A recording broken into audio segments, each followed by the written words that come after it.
Hey guys, I'm Fancy. And I'm Colleen. And this is Murder by Design.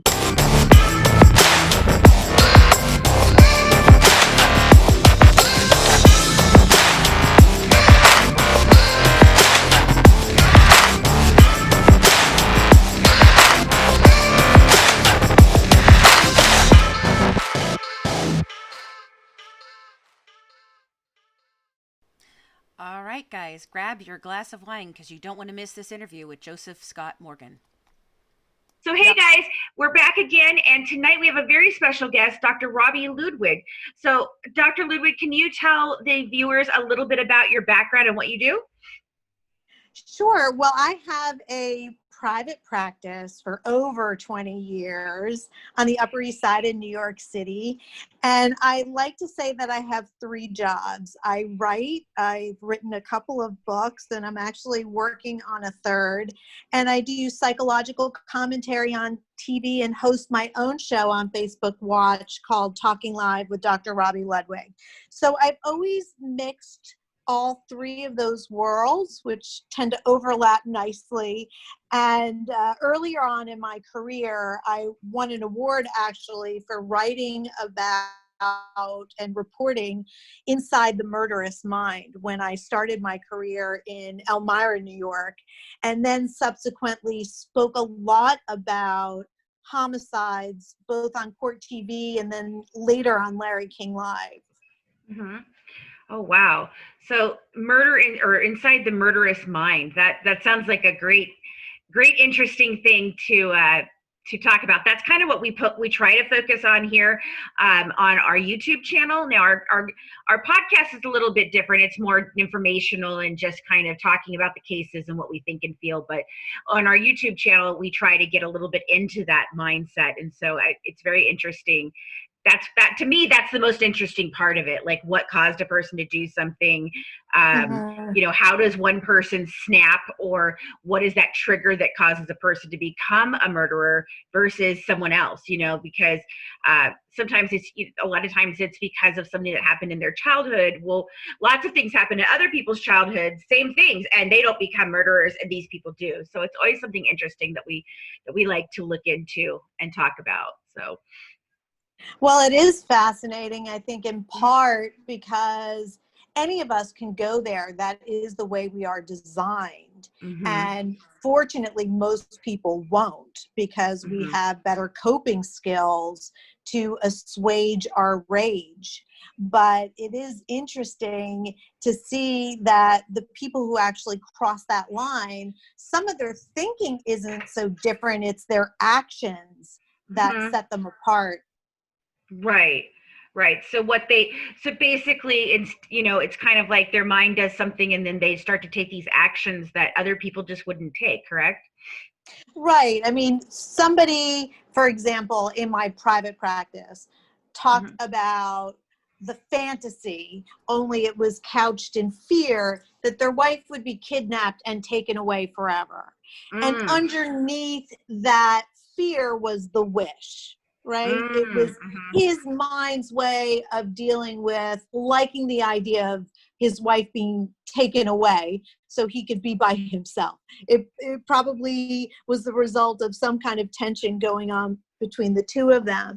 But the healthier mind will have that idea or have that fantasy and then do other things to make themselves feel better. The healthier couple or person would talk it out and find a way to resolve whatever conflict is going on. But the person who is murderous really feels, unless they are protecting themselves and feel that they truly are in danger, which in some cases can happen.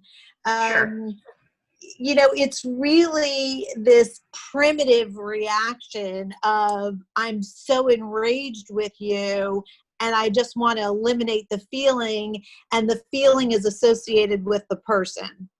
Sure. And I've always said that, I think every single married person, men, women, everything, have always had one of those thoughts at some point in time, like in the middle of an argument or just getting tired of something that they're doing, like you're like, oh my God, oh, I wish I wasn't married to him. I wish he was dead, but most people won't act on that. If you get really angry, right, it can happen. Like, just like somebody saying, I'm going to kill you, and most people don't actually mean I'm going to kill you, but some people do.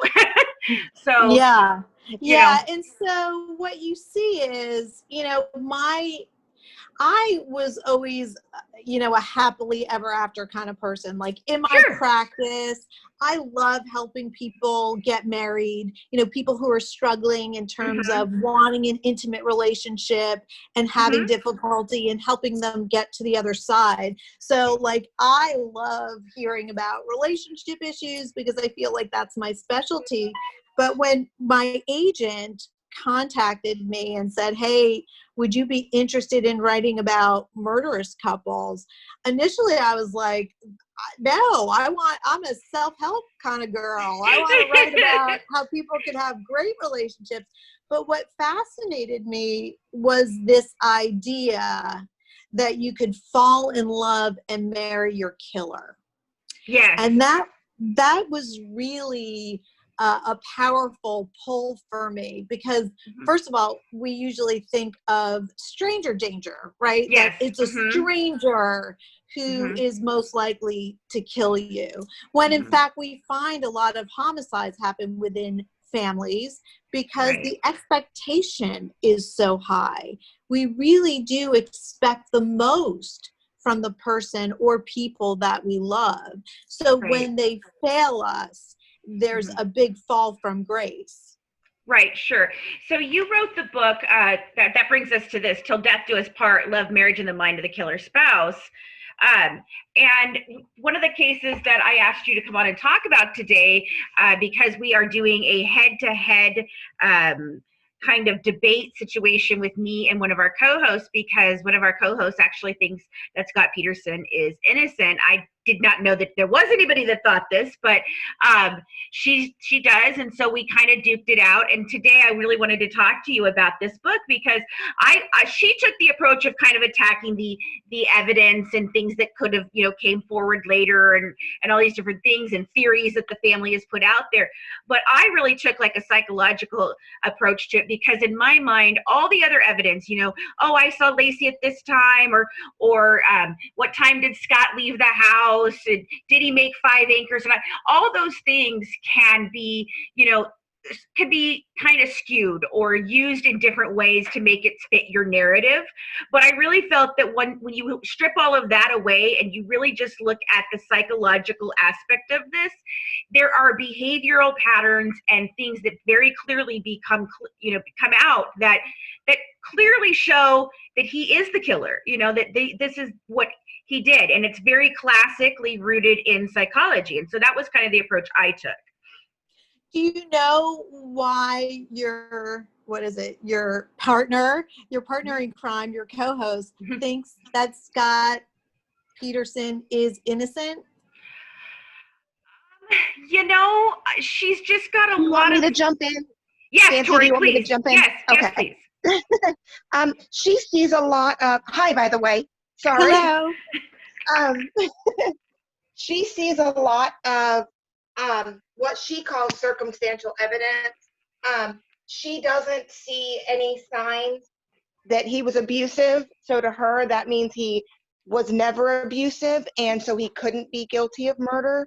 She sees an issue with the timeline, like the comment about meringue being on the Martha Stewart show.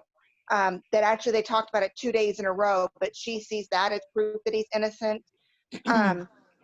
Let's see, what else? She sees issues with the timeline. She sees his family, going public and saying, no, he's innocent. He didn't do it. He couldn't have done it. He's just so sweet. And she's actually herself called him a sweetheart. Yeah, it's really hard for us to understand because it's like a lot of little things that just don't make sense to any of us. Like, she explained it all. She even wrote like an 80-page outline for when she was going to do her episode, and we told her, oh my goodness, we can't do that. It's going to be like 5 hours worth of work, and but it didn't seem like anything that she brought up was really like a concrete reason. I don't know why she thinks this, other than Tori and I maybe attributed it to the fact, and this is something you brought up in the book, of being an attractive couple and an attractive man.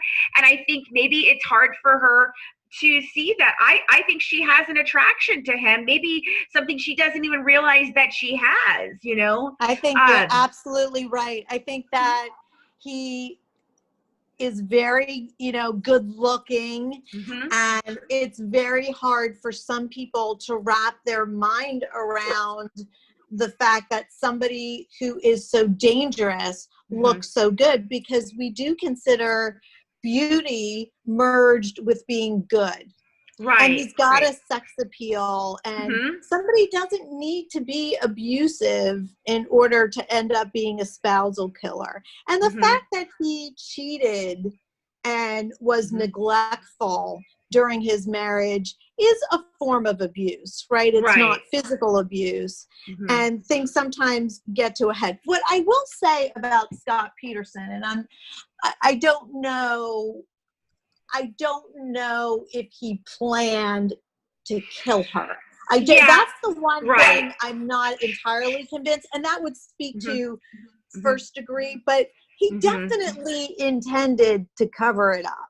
Yes. So there is definitely that. So what I categorized in my book, Scott Peterson, as is the temper tantrum killer. Right. And clearly he has sociopathy, and as a result of his sociopathy also has narcissistic traits. But if you look at the background of Scott Peterson, it's very interesting. Came from a large family, but he's the only love child of his parents. So his parents were married before. They had kids from other relationships. They got married, and then they had Scott. And Scott was this, boy who could do no wrong. He was considered just the perfect child. They let him do whatever he wanted. He was truly their golden boy. And you could see where he was probably adorable and very charming and knew how to get away with things. And I do believe there is some history of his teachers finding something a little bit sketchy about him. And sometimes teachers are the first people to observe that there's a character pathology in a child, because they spend so much time with them and they are trained to a certain degree. But so he grew up really thinking that the rules don't exist for him or should not exist for him, that he was somehow above rules, that other people had to abide by, because he was special. He was anointed. No one was quite like him. And I do think that Lacey was a very different kind of personality. She was somebody who was very ruled. She was kind of a Martha Stewart. She wanted certain things in the house. Things had to look pretty, more perfectionistic, which you could see if we know that couples are very often drawn to people who have their complementary traits. This would have been a perfect union. He's kind of ruleless, charming, seductive, and she's more perfectionistic, and there are certain rules that you follow. And probably there was something about the pregnancy that got her to want different things from Scott that he was not willing to give. Right, which is what would push him into, cheating again, right? And kind of pulling away from that situation, right? Well, he probably was a bit of a cheater anyway. Right. They said he cheated on her at least 3 times. So yeah. Yeah. So I think he probably always cheated on her, and maybe she wasn't aware of it or looked the other way or just saw him as flirty or saw what she wanted to see. And he probably was. I mean, sometimes these seductive types, they just really present as the perfect husband, and Lacey's family really loved him. They truly loved him. So I'm sure he was very good at presenting as a good husband and a good family member, but there was a fakeness about it, right? Or as long as he could do what he wanted to do, right, then he could be kind and seductive and generous, right? Because he was feeding his needs, which balanced it out a bit. But what happened probably was that he realized the end of his life as he knew it was coming to an end, and he did not want that to happen. And I think the affair, he didn't kill. I remember Barbara Walters asking me this on The View when I was talking about my book. And she said, well, wasn't it Amber who encouraged him to kill his wife? Like that relationship, he wanted to be with her. And I said, no, that is not why he killed his wife. She, he enjoyed being with her, but it was really that Lacey was the only person in his life who said, no, you can't do X, Y, and Z. And about to have a baby, I think many people know your life changes when you have a baby. It does. You can't be in that childlike space. You have to be, more mature. You have to grow up. You have to spend less on yourself. There's so many different changes that happen that when you're ready for it, it can help you rise to be a more adult type of person. It helps you to adult having children. But he was not in that space. And I don't even know if he even really wanted the child. This is probably something Lacey was probably on a schedule after being married a certain amount of years. She wanted to have a baby, and he just kind of went along with it for the ride. But I think that's what happened. I think she said no to him one too many times, and he lost it. Right. Well, I agree with you. I think he saw the end of his life as he knew it coming to, like most people, men especially, I think take longer to come to that like realization because they're not carrying this child. Like I had my first daughter at 21. I turned 22 the week or the month afterwards. And my husband was the same age, but there was definitely a difference in how I changed and how he changed. It took him much longer to catch up and really be, that more responsible, adult and realizing we're taking care of people now, like we're not just taking care of ourselves, we're taking care of other little people, and you have to be here for these things and do these things, and you can't, do the wild things you did before, and a lot of guys, they have to sell their sports car or give up something, and they don't want to. So, and you kind of talk about that, his poor judgment skills and planning skills and impulsive nature in your book, right? Yeah, I mean, I think this was just, another example of him doing whatever he wanted, whenever he wanted. And he grew up in a family that sent him the message, because he was the anointed one, that he was entitled to do whatever he wanted. He was special. And, as a result, never had that skill to not act on impulses that made him happy. And so people like that, just look at the short term, right? They don't look at the long term. They don't look at the cause and effect. And even worse, delude themselves into thinking that they can get away with murder. It's amazing how many of these spousal killers really believe they can get away with it. Right. I think it's very similar. These two cases are very similar. Scott Peterson and Chris Watts. I see it being a similar thought process and what they did and how they were getting rid of the bodies and these different things. I really see a parallel between the two. And I also see a parallel between the two in their behavior pattern,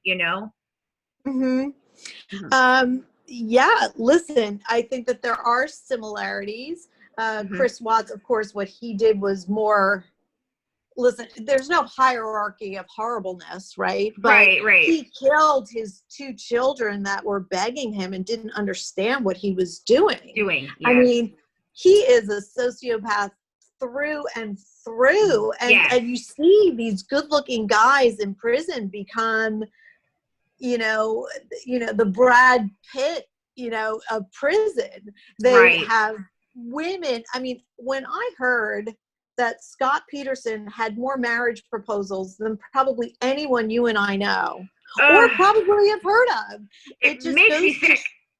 Yeah, it just goes to show you, there are kind of sick women out there who find that kind of alpha male presentation appealing, and because they have this notoriety, it adds to the appeal. But the sense that Chris Watts and Scott Peterson are similar is they both feel that, first of all, their families were in the way of having the life that they wanted to have. And that's very typical and a common theme when you look at all the different kinds of spousal killers. The one theme is this belief that their partner is interfering with the life they want to have. Sure. And that there was some kind of expectation underneath that this person should be able to give them the life that they wanted to have. So there's this great disappointment. But the sociopathy in all of that is that once the killer or about to be killer views their partner is in the way, they really believe that they have a right to eliminate that person. And on the other side of killing that person, or in Chris Watts' case, those, his family, that on the other side of that is freedom. On the other side of that is happiness. On the other side of that is living the life they deserve to have. Correct. Now, did you ever get a chance to speak with Scott or his family members at all yourself? I didn't, I had an opportunity to speak with Lacey Peterson's parents. Yes. And they were always lovely to me and so appreciative of my commentary and my analysis, because I probably was able to voice and psychologically assess the situation in a way that they felt intuitively was correct. Right, because I mean, he essentially fooled them all. I mean, for a very long time, being this perfect husband. Now, how did you come to the determination that he was a temper tantrum killer? And can you explain what exactly a temper tantrum killer is? Because I know people aren't familiar with that. So. Right. Well, it is a phrase I coined for the book in identifying the different kinds of killers. But the temper tantrum killer is the person who gets so enraged in the moment because they can't get what they want. Their needs are not getting met in that moment, that they lose it and give in to their primitive impulses and eliminate their spouse. Right. And so there are different kinds of murders, and obviously in the courtroom we see there's first degree murder, there's second degree murder, there's manslaughter. When I did my special in Elmira, New York, I interviewed somebody who was convicted of manslaughter, and in looking into that case, it was so interesting because I really see in retrospect that this poor kid had a very sick mother and who parentified him and put him in the role as faux husband. She had an abusive husband. And this poor guy had post-traumatic stress disorder. And as a result of getting drunk and I guess on drugs, he ended up killing his roommate, who he had no negative feelings towards. It was either a roommate or a roommate's friend. It was somebody that he had no negative feelings towards, no bad feelings towards. But in that moment, I think in being, on drugs and confused, he reenacted something and gave into impulses that he probably wanted to really kill his stepfather, and it was a displacement. So I always felt bad for him because he wasn't setting out to kill anyone. He was a wounded, emotional guy who was reenacting something, so it's interesting when you look at different killers and you interview them, you start to see their story. Now, Pam Smart, I did get to interview. Oh, wow. And she was also in my book. And, the movie To Die For was based on her story, loosely based on her story. Right. That was scary because there's somebody who did not accept her responsibility for the role that she played. And she was very convincing. So when you are with sociopaths, they are very convincing, and it's very easy to get fooled. Mm-hmm. And that leads me to a question that Tori had. She said, were there any aha moments from family or friends after the murder that made them think maybe they should have seen warning signs? Because you said you did get to talk to the family a little bit. So, I didn't ask that question. I saw her as a grieving parent, struggling and grieving mother. And so I didn't ask that question. I'm sure Larry asked that question somewhere along the line, but I think they really loved him. They supported him when initially they were looking for Lacey. And it was as the details about his true life came out, that's when they realized the Scott that they loved didn't really exist. Sure. I get it. So it kind of was a fall from grace for them with him. So now, so one of the things I wanted to talk about was him telling Amber about, the fact that Lacey was already dead and that he was spending his first Christmas alone with him, And you talked about this as being sort of like a fantasy of intimate partner killers. Can you tell us a little bit about that thought process and how you came to that, how that works? Well, it's not uncommon for cheating husbands to lie, right? Right. The most common lie is, I'm not married. I don't sleep with my wife anymore, or I'm separated, or I'm getting a divorce. Those are more common, and clearly speaks to the wish of the cheating partner that they are free to do what they want. But with Scott, he liked the idea of a dead wife. And I'm sure he had been living with rage towards Lacey for a very long time because he did not want to be controlled. He did not want to be told what to do, and really had never had that experience before. Again, in his family, in growing up, he made the rules and was considered fabulous. He could do whatever he wanted and was considered amazing. He didn't have that with Lacey. He couldn't do whatever he wanted. That was not okay. So I think the way he reacted to that limitation was, she deserves to die. I like the idea of a dead wife. So I think he did like the idea of it. And then eventually he acted on liking that idea. Sure. Yeah, and I'm with you. I'm not quite sure whether he planned it out or if it was like a, in the moment kind of thing where he kind of snapped and just, and strangled her. But because I think that's the most plausible. That's the most plausible way that it happened, because we don't have a cause of death because her head was never found. But there was no blood. There was nothing that really indicated him doing it anywhere, doing it in his house or in his garage or the warehouse or any of those things, or in the boat itself. So I would think that, strangulation or smothering might be, the most logical way that would not present all those things, that there wouldn't be a lot of crime scene evidence, and I'm just wondering if maybe that was something that just happened that morning. Maybe it was, putting too much, he wanted to go and do whatever he wanted to do, and no, it's Christmas Eve, you need to be here, Right. Yeah.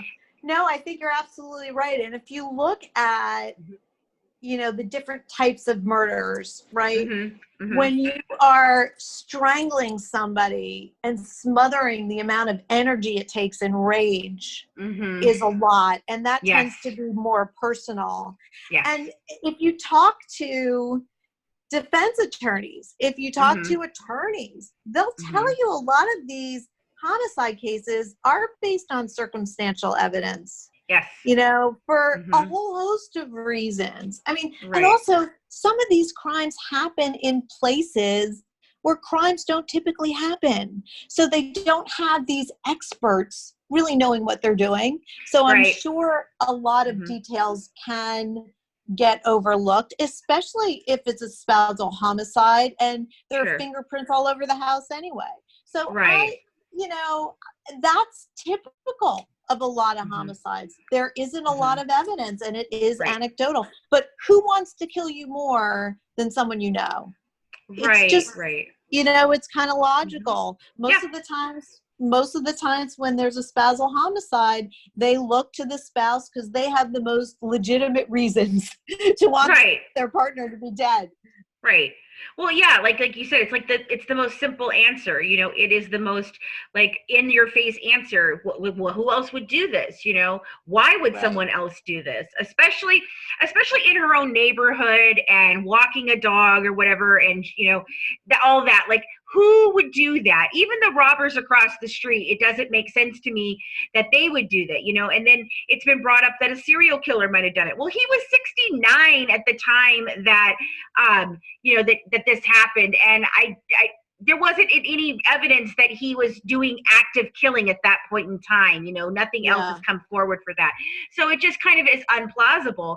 And for me, I'll say what sunk his ship for me. Even serial killers retire. Exactly. Yeah. Right. I mean, you can't kill until you're 100, right? You know, you got to stop at some point. But what got it for me, I think this is something that was really the clinch point for me, was the actions after the fact. And watching him be interviewed, he had, you know, there was what I saw and other people have talked about was like duping delight, you know, where he's smiling when he shouldn't be in the interviews. When they talk about Connor, you know, Diane Sawyer asked about Connor, and he just, there was nothing there. Like, no, I don't know a parent that wouldn't have some sort of like, you know, reaction to that in a normal circumstance, you know? Right. And so that was part of what really got me. And then it was almost like the far-fetched stories. Like his explanation for the blonde hair was extreme exposure to pool water. Okay, really? Wow. No, that's not how that happens. And I actually explained that in my episode of like, I talked about how, you know, how the pool water can do this and different things, but never would it have lightened his hair that much. Like that's a bleach job, you know, like there is no denying that. Sorry, pool water isn't doing that. And then his behaviors, you know, calling Amber during, you know, right before or during the vigil, and the fact that he was able to lie so quickly to her and come up with whoppers. I'm not like, oh, you know, I'm away for the weekend and I can't be there to see you, you know, over you know, New Year's or whatever, whenever they were holding this vigil. I can't be there because I'm doing something. No, I can't be there because I'm in Paris and you should be here with me, and I'm standing in front of the Eiffel Tower and it's just so beautiful. Like that to me is like a pathological liar, someone that can just easily do this, you know, and it's very sociopathic. Yeah, no, I mean, I agree with you. He was definitely a sociopath. He didn't mourn or grieve his unborn son because to him, it wasn't a reality, and also something he never wanted. Yes. It's like, you know, he never wanted it anyway. So why would he grieve his unborn son? It wasn't real to him. It was real to Lacey. So you could see where the marriage was unraveling, where it became clear that as time went on, one person was truly in the marriage and the other person was just in his life meeting his needs, you know. And you know, it's very, very, very sad. It's very tragic, just all the way around for everybody. But you know, it's people like Scott Peterson, they manage to make their lives work because they figure out how to manipulate wherever they are. And it's really, you know, the people who come in their path that get demolished and destroyed. And that's what's unfortunate here. All that glitters is not gold. Right, And right. I think that's what we see with these good-looking, Mhm. lethal men.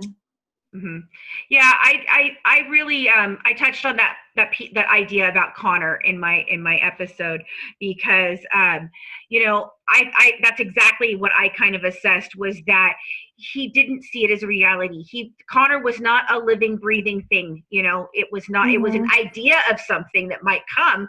But hey, if I expunge it, if I get rid of it before it happens, then it didn't exist, right? So because people have said, well, how would he have, maybe he could kill his wife, but his unborn child, yeah, because he didn't have any connection to this unborn child. He didn't feel like that this was a reality, except for the impending doom of this thing is going to come and my life is going to change regardless. And even, people are like, well, why didn't he go for a divorce? Or, he would have done that. And I'm thinking to myself, I saw you talking about, long-term, they want short-term answers. They want the answers right now, split-second answers. And even if he'd gotten a divorce, and this is the same thing in the Chris Watts situation, even if he'd gotten a divorce, then he's still responsible. He still has to pay child support. He still has to do the weekends, because he's not going to want to look like a shit guy to everyone else. So, because then that would blow everything that he's putting forward, So he's going to have to do the weekends with the kid, and he's going to have to participate in birthday parties and all these things that he doesn't want to do. Right. So divorce is expensive, and it also changes the way the community looks at you. Right. So, there are a lot, it also, divorces can take a really long, long time. Right. So, there's just, for somebody who wants a quick out, divorce is not your answer. And also, if you don't want any responsibility for what you don't want anymore, you want to throw it out like garbage. You don't want to have to pay for it. You don't have to want to be responsible for it. So all the things he didn't want was resolved via murder as opposed to divorce. Exactly. And even his mother, I mean, you talk about his mother like setting that kind of mindset in his mind, because she gave away a couple of kids, right? She gave them away for adoption. That sounds right. And I don't know exactly. I don't remember that piece exactly, but that's interesting. Yeah. So I think to him, he didn't want what he didn't want. Right. And, to the disturbed mind, they go to the quick way to regain their life. And that's the way they do it. And yeah, he could have gotten messages from his mother that, you just give away what you don't want anymore. You eliminate what you don't want anymore. You get rid of it in your life. Now, the mother was not sociopathic, so she didn't kill her kids. She found a way to, rehome them, if you will. That's the new term, so that they could survive and thrive in a different environment. I almost feel like it was like giving kittens away, like she didn't. Right. And in a way, when you think about that, the parent who's able to do that, the mother who's able to do that, is recognizing she's not the right person for this child, and is saving the child. She's saving the child from being parented by a parent that does not want them.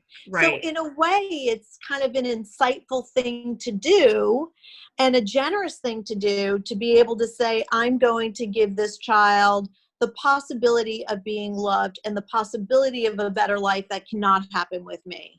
Right. And I'm adopted, so I understand that concept very, very well, and when I got pregnant with my first daughter, it was a surprise. Like I said earlier, I suffer from PCOS. I didn't think I could have children, which is amazing. I've had 3.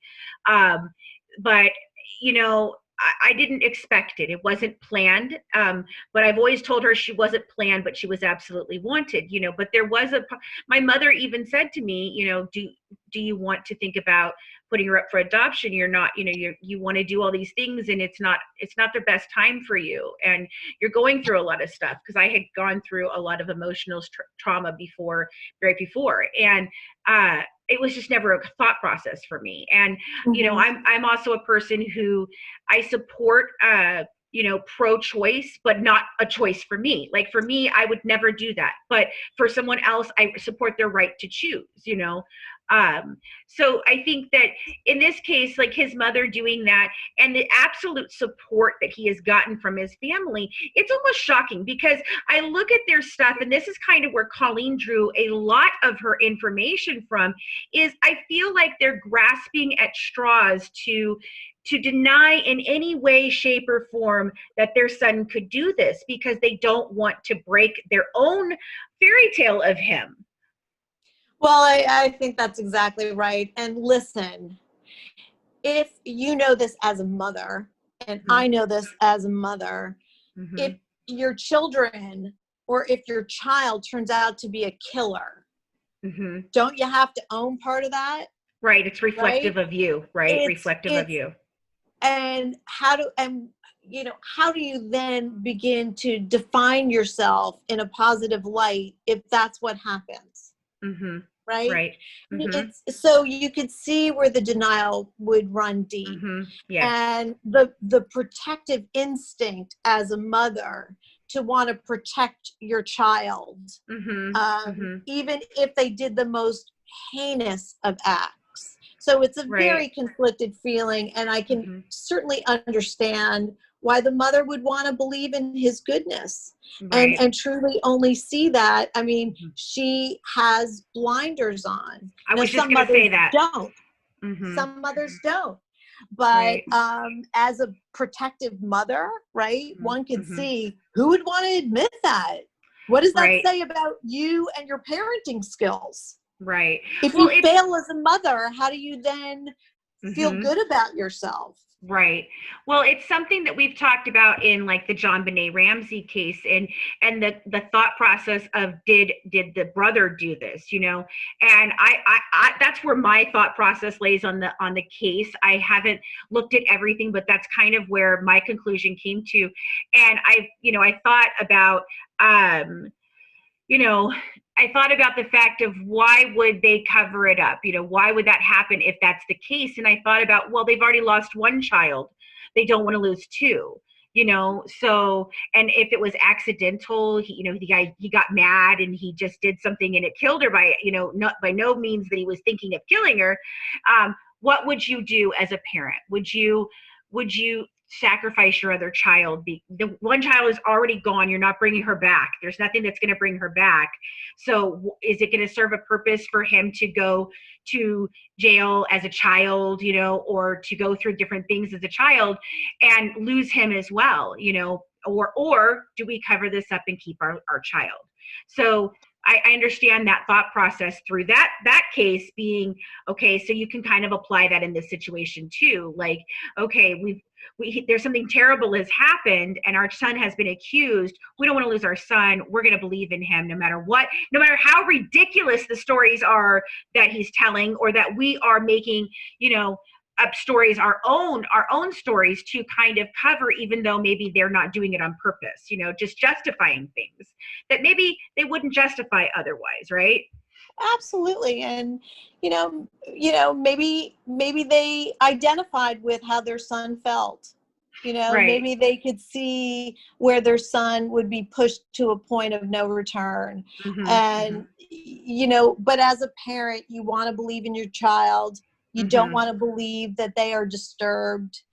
And, so I don't know that a parent is in the best place to make an objective observation. Some parents can do that. Other parents can't. But if, Scott's parents were so used to seeing him in this idealized glowing light, maybe nothing could challenge that perspective, or they wouldn't allow anything to challenge that perspective. Right. And Tori and I both know someone with a child diagnosed already as sociopathical. So it's hard at times for the mom to accept it. Sometimes, she feels like it's her fault. And I think in this case that would definitely be, like you said, what's going on here.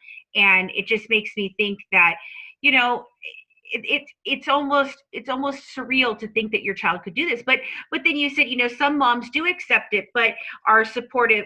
I think of like Ted Bundy's mom. I mean, she knew that he did all that. She couldn't deny that he did all that, but she was supportive of him till the end, Well, and I guess as a mother, you don't stop loving your child, right? That No, truly right. is the definition of Yes. unconditional love. Love. That Mhm. you love them no matter what.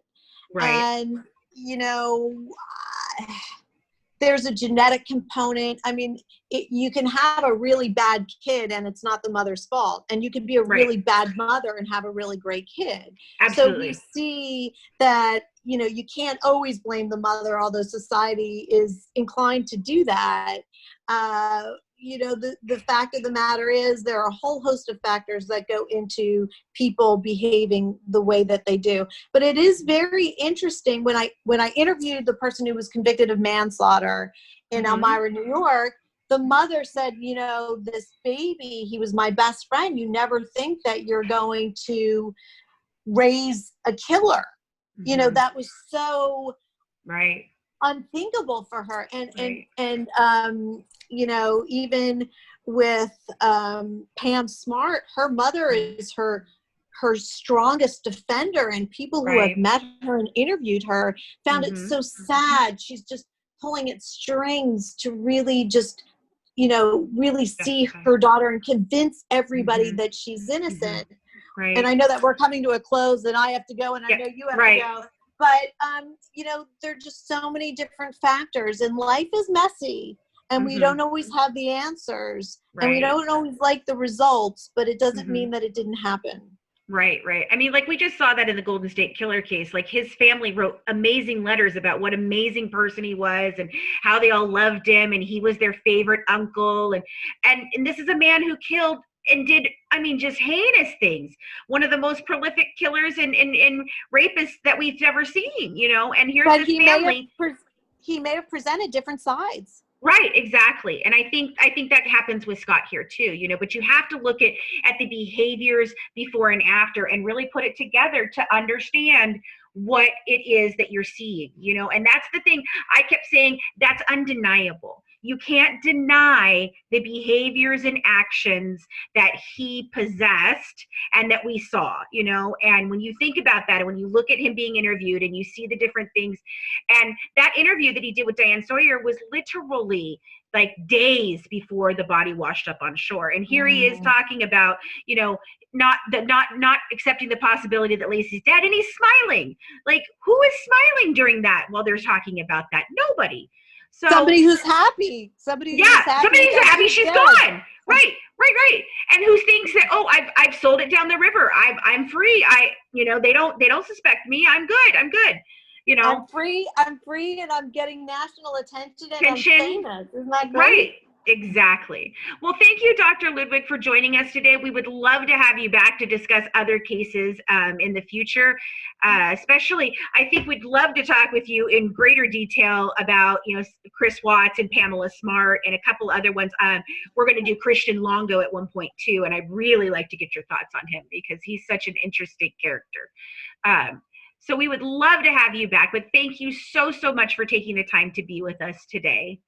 Thank you so much for having me, and I look forward to listening to your podcast. Wonderful. Have a great day. You too. Bye-bye. Bye-bye. Well, thanks so much for tuning in and dishing true crime with the Good Wives and Murder by Design. Don't forget to join our Patreon member club to get exclusive mini episodes, inside documents and pictures from the case, live YouTube discussions, our exclusive discussion group on Facebook, and get some amazing Good Wives merch. And don't forget to follow us on Instagram and Twitter at True Crime Wives. And for more inside information, check out our podcast, The Good Wives Guide to True Crime, on any of your favorite podcast players. Have a good one from The Good Wives, serving up true crime one dish at a time.